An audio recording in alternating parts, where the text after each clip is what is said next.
Our lesson for today is very interesting because you will learn and understand the different processes and the foundation of so many discoveries and inventions all over the world. On this lesson, the student will become aware of the reasons why scientists conduct researches. Number 2, explain the steps in the scientific method. And of course, number 3, describe the components of the scientific investigation. Why do scientists conduct researches?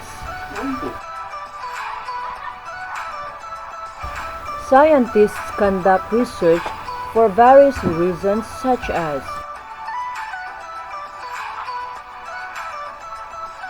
explain a certain phenomena,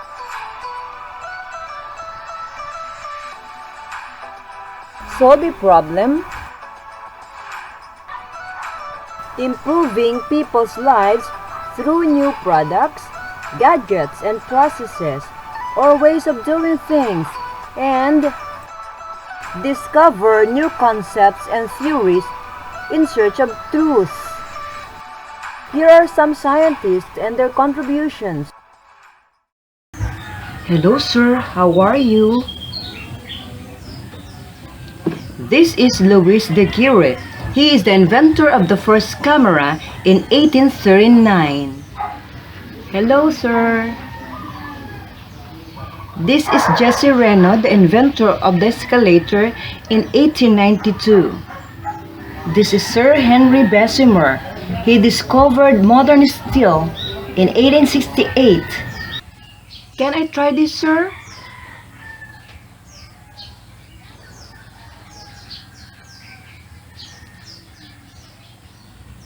The method to preserve blood for a long period of time is discovered by Charles Drew.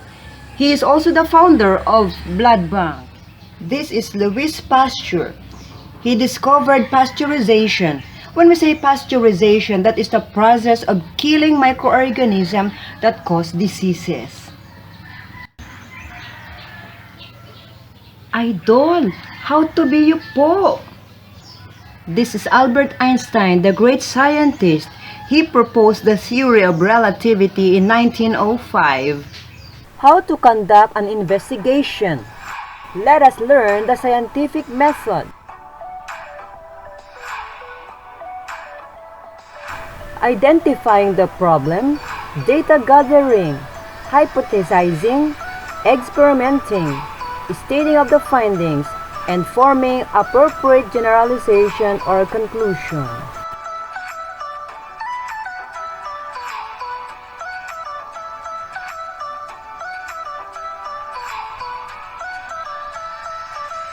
Identifying the problem is something that the researcher wants to create, solve, or investigate.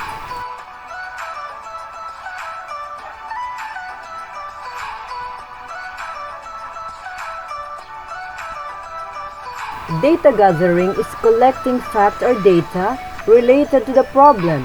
One can refer to books, journals, newspapers, theses, and internet. Hypothesizing is an educated guess or stating the possible answer to the problem.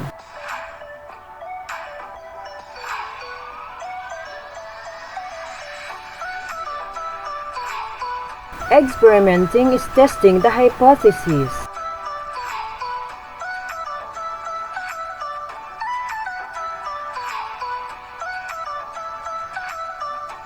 Stating the findings explain the results of the experiment.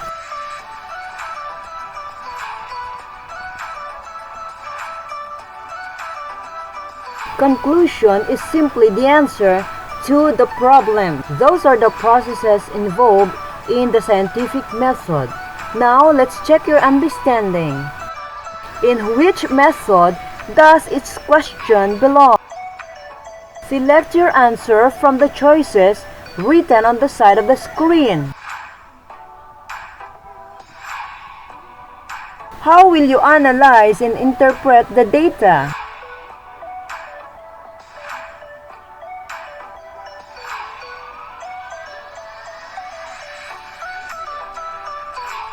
What is the possible solution to your problem?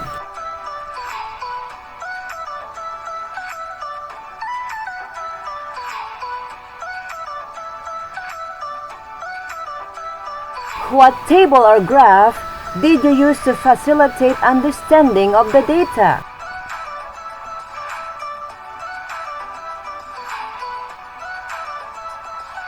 How will you test your experiment?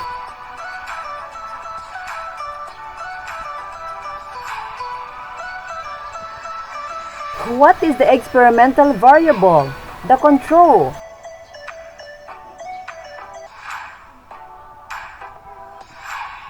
What necessary information about your topic or problem is available in the reference book?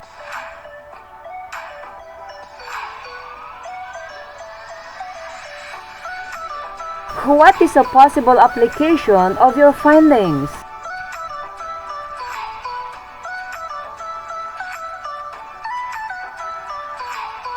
What topic or project do you want to work on? Now, you are ready to integrate your learning that is useful in making science investigatory project. Let's find out how. Doing a science investigatory project. Stages of science investigatory project. 1. Application of scientific method. 2. Prepare science investigatory project outline. Here are the guide questions for identifying the problem. What topic or project do you want to work on? Is it meant to solve a problem?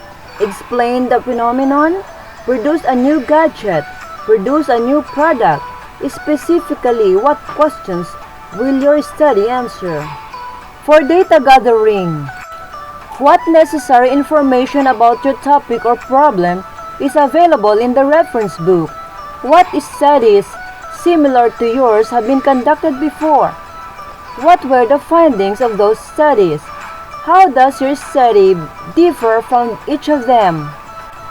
For hypothesizing, if your study aims to explain a certain phenomenon, what is the possible explanation based on your readings in item number 1 above? If your problem aims to solve a problem, what is the possible solution? In experimenting, how will you test your hypothesis? To answer this question, design an experiment to test a hypothesis. What data or information do you need to collect from your experiment to be able to judge if your hypothesis is correct or not? In stating the findings, what are the best way of presenting the data that you will gather from your experiment? How will you analyze and interpret the data? On your generalization or conclusion, what generalization can be drawn from your data? Is your study relevant to life? If so, how will you apply your findings in life? Think of possible application of your findings. Let's move on to stage 2.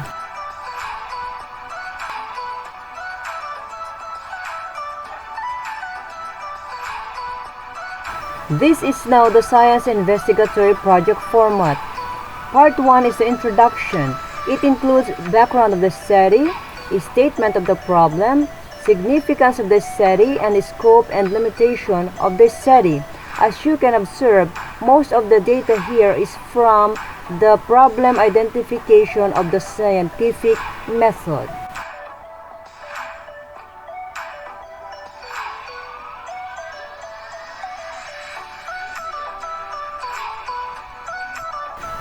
The second part is the review of literature and conceptual framework. These include review of literature, conceptual framework, hypothesis, and definition of terms. Going back to scientific method, you have data gathering and hypothesizing, so most of the data will be included here.